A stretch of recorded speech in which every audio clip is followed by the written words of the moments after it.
Vai zināji, ka sociālie mediji var kontrolēt tavu dzīvi? Jā, tā notiek, un tu vari būt nākamais. Iedomājies, tu sēdi kafejnīcā, malko kafiju. Paskaties apkārt. Cilvēki kā pielīmēti pie ekrāniem, bezgalīgi ritinot saturu. Viņi smējas par jokiem, atbild uz ziņām, bet vai viņi patiešām dzīvo?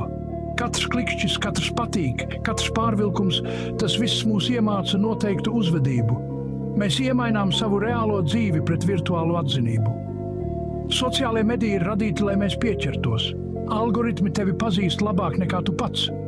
Tie izmanto tavas emocijas, pārvēršot tevi par biorobotu. Paskaties uz sejām sev apkārt. Acis aizmiglotas, pirksti klabinās. Īstas sarunas aizstātas ar digitālu miedarbību. Mēs zaudējam savu cilvēcību pa vienam paziņojumam, bet te ir āķis, tev ir spēks izrauties. Noliec telefonu, paskaties uz augšu.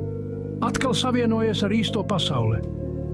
Neļauj sociālajiem medijiem pārvērst tevi par biorobotu. Esi vairāk nekā mašīna, atkal esi cilvēks.